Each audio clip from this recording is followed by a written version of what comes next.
Hey guys, welcome to the review show. My name's Austin, and welcome back to our Indiana Jones series, the last Indiana Jones movie in our series that we are doing leading up to Indiana Jones Dial of Destiny is Indiana Jones and the Kingdom of the Crystal Skull, everybody's favorite Indiana Jones movie.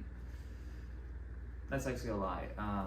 Mostly a good portion of people don't like this. There's actually people that do like this. They actually do think that this is like their favorite film in the franchise. I mean, opinion's all subjective. I just don't understand that. Don't expect me to completely hate on this film. I'm not going to just hate for the sake of it. Because there is good things in this film. There are good things in this film. This is not a terrible, terrible film. It's not great, but it's not terrible. There are good things in this film. And we'll get into those things. And I'll even point out the things I don't like and the things that are very noticeable and things that you can't really ignore. But yeah, I don't hate this movie. I don't love it. It's just not. It doesn't feel like an Indiana Jones movie. If you know what I'm trying to get into, it felt more of a different adventure movie than an actual Indiana Jones movie. And so it just didn't. It just felt very out of place. Felt more out of place than Temple of Doom. This movie opens up like basically any of the other Indiana Jones movies besides Temple of Doom, and the Temple of Doom is the only one that has like this unique opening. But yeah, this opening's fine. Besides the Gophers, literally that was kind of our warning, where it was literally the Gophers were the very first shot of this movie.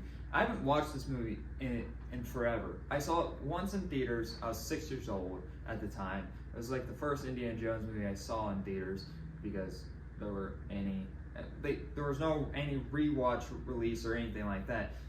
And there was also no other new ones after that. But yeah, it's been a while since I've watched this. When I bought the 4K collection, it's like, oh great, lovely, I own this now. That's nice. But yeah, that was kind of our first warning there that this movie wasn't going to be very good. The movie kind of starts out with this sort of chase sequence where these teenagers are racing with the Russians. It takes place in 1950, so the Russians instead of Nazis are the villains, and so they're kind of like going like having a little race, which is nice and all that, nothing too crazy. But straight off the bat, you just freaking notice in this movie that it's for some reason very bright. It feels very like they're they're on a stage than in like the desert. I like this scene could be in a desert. It could be on stage. I don't know why. It just seems very, very lit, and it seems like the cinematographer doesn't know what they're doing. I don't know. It makes everything look so fake, and you can notice in the later scenes that we will talk about that it's just like it makes everything look like they're on a green screen, but they're actually there doing stuff like this. I mean, so yeah, it's a very strange decision, and I don't know how Steven Spielberg came into like the recording studios and all of that, seeing the final product, like, yep, that's what I like. That's what I want. And okay, kind of where we see first Indiana Jones, once again played by the great Harrison Ford. He does a great job. I think Harrison Ford does a great job in this movie, like any other movie that he's in. He's still great as his character, and at the time for his age, still doing his own stunts is pretty damn cool. And even with the new one that's coming out, I think he did most of the stunts as well. Now, some of the stunts are some CGI sequences and CGI head work, of course. But he's older in the next one, and he's still doing all these cool stuff, which is pretty awesome. Keep going, Harrison Ford. Keep doing to your 100. And next, we also meet Mac, who is played by Ray Winstone, who is fine in the film, but his character is just god awful. It's the most boring written character because he's just a character about money and doesn't really care about what side he's on unless they just pay him the most. So it's like there is no interesting conflict with this character. It's just like, yeah, he will be on whatever side pays him the most. That's pretty much it. With that's his character right there. I do like that they confirmed that this area is Area 51. I think that's pretty cool, and it's also sort of, you know, setting up, you know, the alien aspect of the film, and Area 51 being very known for very suspicious activities, and you know, and speculation that they of aliens and all of that. So, but it's cool that basically all these artifacts, though, that some of Indiana Jones, like the Ark, which you do get to see later on at the end of this scene of the sequence, which I didn't really need to see, but it's cool that they confirm that this is like where they're holding some stuff from previous films, like the Ark, and it's like, okay, that's a nice segment. But yeah, again, this opening is fine. Cate Blanchett is the villain of this film. She does fine as well. Her character's written fine, but she doesn't really do that much in this film, especially in this opening sequence. It's more of like, you know, Indiana Jones using gunpowder, trying to track this box that is basically can attract other like metal material. And so that's pretty cool, and it leads into this Indiana Jones chase sequence where we get to see some, you know, vulnerability, you know, of a human side. You know, like Indiana Jones swinging and basically almost, you know, be able to jump onto a vehicle, but then misses it and swings back into another one, and he's like, "Dog, almost a close one," or thought I had it right there. So that's there's very few scenes like that throughout this whole entire film. And next, we get a cool fight sequence with the German Russian dude. He's not even German. He's just Russian. I don't know why I was trying to say German. On this rocket thing, and next, you know, Indiana Jones is all dizzy. He can't find his hat. I mean, it's pretty cool. But you know, of course, Steven Spielberg had to add more gophers. And like, you know, and now let's talk about the fridge fucking moment, the nuke fridge, Jesus, oh boy, the thing that kind of, that is even more of a warning of this movie. I mean, we were warned very early on about this, with this fridge. Oh god. Well, see, I like the setup of this scene. Like, the scene is very suspenseful. Like, Indiana Jones comes to this town, and he comes to this realization that it's nothing but mannequins. It's very creepy. There's sirens going off in the background. There's TV, like there's this TV that's going off as well, like a static siren TV type of deal. It's a very cool scene. But then a nuke gets dropped, and next Indiana Jones gets in a freaking fridge and is not only, and forget about the fucking nuke, he's fucking launched like 4 miles or so down the road, and he survived. Like, his guts would be all over that fridge. And yes, Indiana Jones has survived ridiculousness in the previous films, like jumping out of a plane and opening a raft, and like not splatting on the mountain with this raft. And there's constantly other scenes. But you know, it's just the ridiculousness of him just being thrown 4 miles or so in this fridge from a nuclear bomb. Forget the nuke, but the radiation would probably also kill him, because radiation does travel far, really far, especially with wind and all that. That's a whole entire different story. I'm not going to try to explain that logic. But he should be dead. And next, the FBI or CIA or whoever pick up Indiana Jones, and next he's kind of being interrogated. And this is one of the scenes where I noticed some very, very bad ADR. It's very strange that like how noticeable it is. Like this scene particular. What the hell is going on, huh? KGB on American soil? Who is that woman? I don't understand I just don't understand the decisions, to be honest. So it's kind of weird, but you know, it's like a 5-second thing, and it's like, all right, I can ignore that. But at this point, it's more of a nitpick, and so and the nitpicks kind of pile up, and it's like I can't really ignore it. So I don't know how you make that terrible decision, but whatever, I guess. Then we're introduced by Mutt, who's played by Shia LaBeouf, who is trying to track down Indiana Jones, a person that never really said good things about this movie, and pissed off a lot of people like Steven Spielberg, including Harrison Ford himself. And I wouldn't be surprised if he's not in this new one.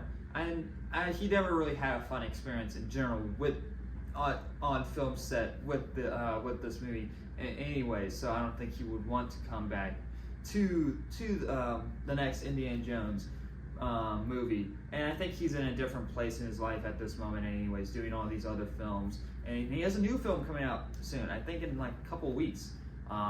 I just saw it. I just saw like a poster of it recently, and I was like, "Oh, okay, interesting. I might check that one out." But yeah, Shia LaBeouf again. Everyone does fine in this film, and he tries to give some emotional weight later on in the film about, especially with his mentor type of teacher's friend, and he's and Shia LaBeouf is giving it his all, but again, the writing isn't really there. I don't care about Mutt. Mutt doesn't really add anything to this story. You can literally take him out, and it wouldn't change anything of the movie. That's how less important his character is.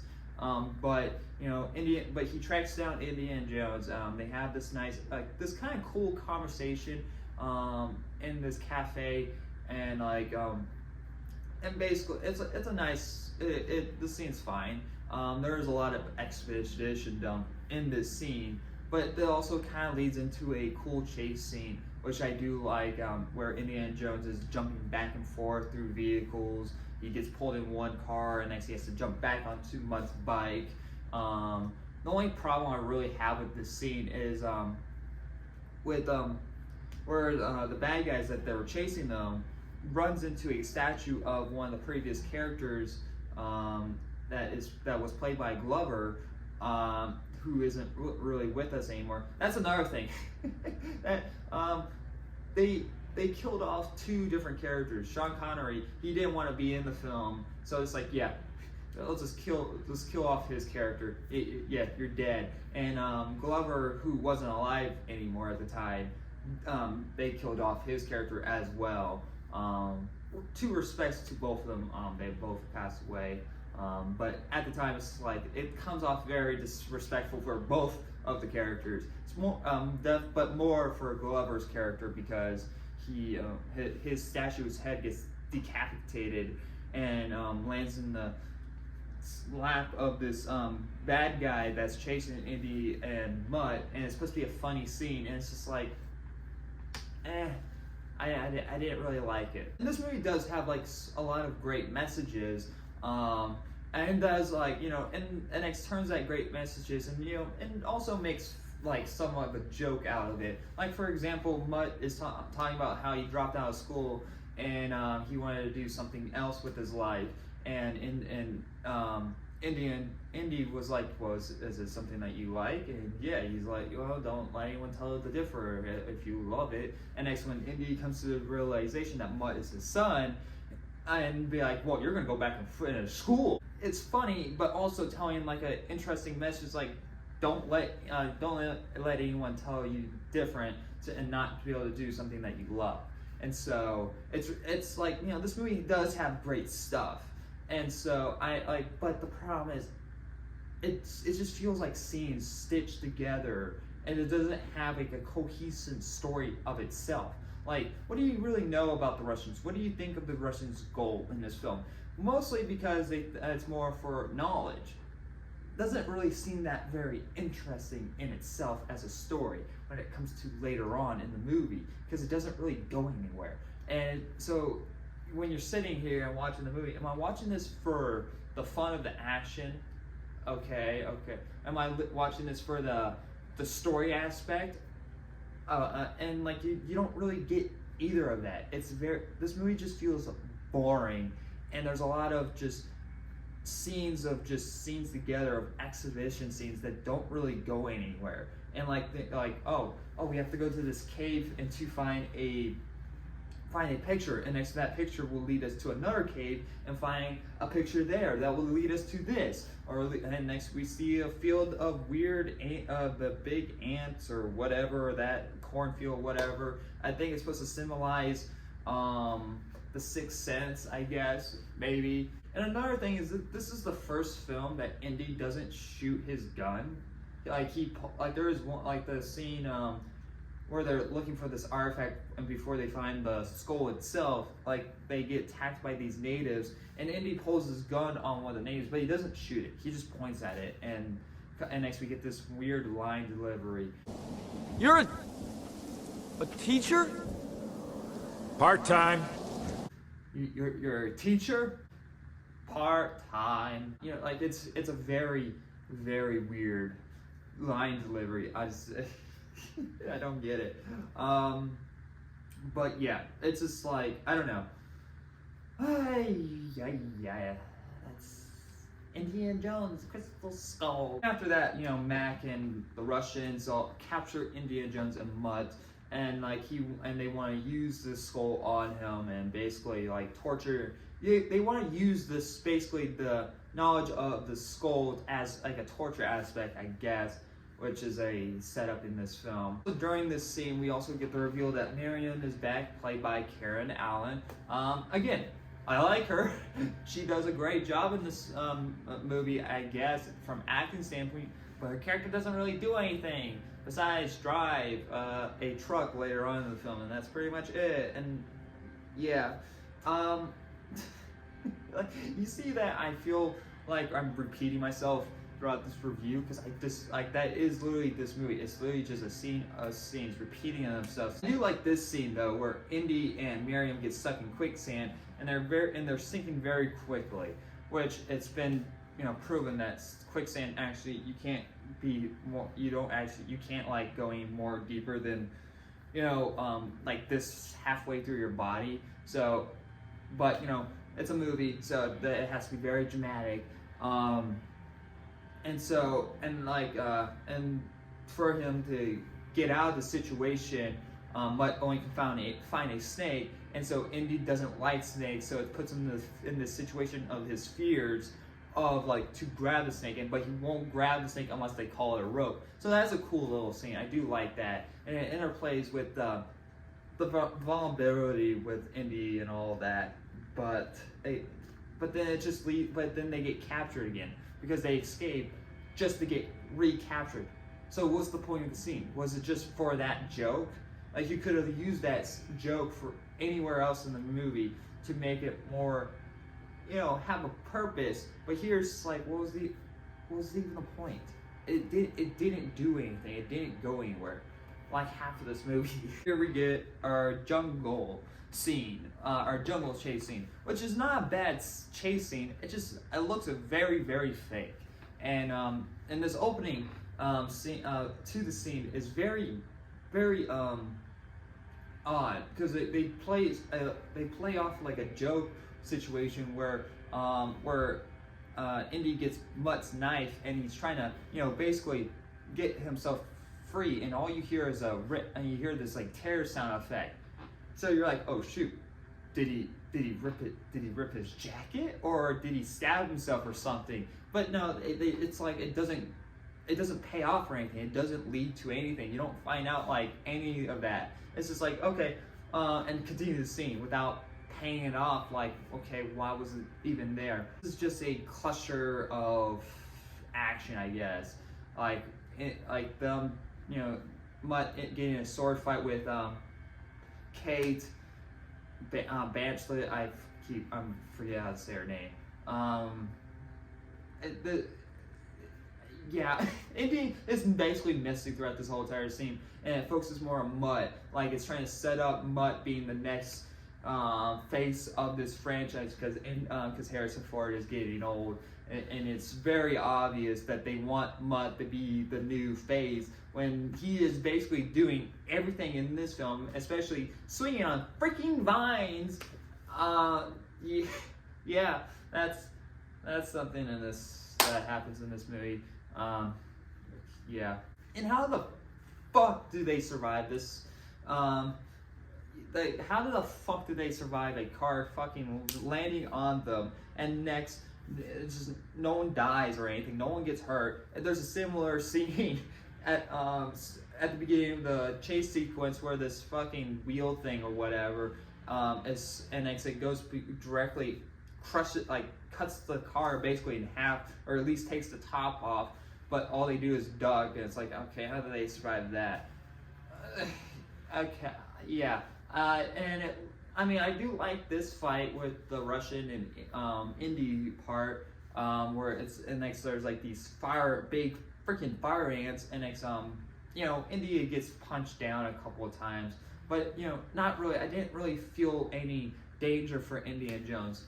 I was like, he's gonna be fine. And the Russian dude dies by the ants, which is a pretty gross scene. Pretty much the most grossest scene in this whole entire movie, and the ants crawling into his mouth, and they take him away, and he gets taken into their hive, I guess. I don't know what you call it, which is it's a pretty cool gross scene, I guess. But then we go back to the freaking old ways of this movie, where Indiana Jones, more of Marion drives off a cliff, lands on a tree, and next goes into this river, and next the tree smacks the Russians like there's a freaking whapper, and next it leads into another freaking waterfall scene, and next they fall off a waterfall cliff. Yeah, one thing I've freaking noticed throughout this whole entire film is that everything looks very laundry clean. They look like they just came out of their clothes looks like they were just laundered. And it's like you guys are in the full jungle in the desert, and it doesn't look like they're dirty. Like the other films had some grittiness to them, and the films are all their clothes are all ruined, they're ripped. But here it's they're very, very clean, and it's a very odd decision making, and it just takes you out of the movie because it doesn't feel real. It doesn't feel real to these characters that you're watching. That's just something I've very noticed, and throughout this whole entire film, that is something. It's just, yeah. So we get to the Crystal Kingdom or whatever it is. After a series of events of pull this rock out, dirt falls out, and next you fall into another little situation where you have to run very fast before the bricks of the stair bricks disappear, and next you fall to your death, and next you put the crystal skull in the right position, and it opens this door gate thing and reveals all this gold. And next they walk into this very strange dome section, and you see all these alien skeletons, and and the Russian lady dies because she died of knowledge. That's too much knowledge, I guess. Oh, and Mac dies because of his greediness. See, the problem is if Mac was in a couple of scenes, I wouldn't have a problem with this, but he's in throughout the whole entire movie, and the movie asks us to care, and you just don't. And most of the characters throughout this whole entire film. The movie basically ends with the UFO disappearing, coming up from the ground and disappearing. I mean, I don't have a problem with Indiana Jones discovering aliens. There's books and everything that he's gone through weirder situations and that. It's just that it's very anticlimactic. It's just the movie basically just ends, and that's pretty much it of that. I do like that the movie ends with Indy and Miriam getting married. I don't know what I don't know what they're gonna do with that in the new one. I hope that they don't get a divorce and like, oh, well, I want them to still be together. Like, I want them to still be there and still give the knowledge of Mutt, but don't have Shia LaBeouf come into the film. It's like, you know, yeah, Mutt's off doing his own thing, but yeah. And the movie, and freaking Shia LaBeouf almost putting that freaking hat on. I was just like, you fucking don't do that. Fucking no thanks. Yeah, that's my review for the Kingdom of Crystal Skull. You can see throughout this whole entire review, I didn't really want to talk about this movie. I was very struggling trying to figure out what to point out. Very good things, and like, you know, keep that, just try to stay positive and try to make and complete my series and all that. But yeah, I don't hate this movie, but it's not something I would put on and watch. We have Indiana Jones and the Kingdom of Crystal Skull a C-. I don't hate this movie, but it doesn't feel like an Indiana Jones movie. It doesn't feel like it has any purpose, and I feel like they're not going to mention this movie at all in the new one, so it makes it even more pointless. But yeah, that's my thoughts on the Kingdom of Crystal Skull. Hopefully you guys enjoyed this series. Thank you guys so much for being a part of this journey and leading up to the new one, which comes out in a couple weeks. I had a lot of fun doing these reviews, even this one. I think I had somewhat fun with, I guess. I don't know. But you know, every time I put out an Indiana Jones review, each one just topped one another for somehow. Like, they did better after the other one. So it's going to be very interesting if this one can even top the previous one, which did very well, which surprisingly. So I don't know. We'll see how well it does. It's definitely, I definitely can feel the messiness in this review, and that I'm gonna have a fun time editing it. But yeah, it's just that, you know, how I felt about this film. This film is a mess. But yeah, thank you guys very much for joining me on this series. Hope you guys enjoyed the reviews. I do have another series planned out. It won't be for a while. Be for another couple of months.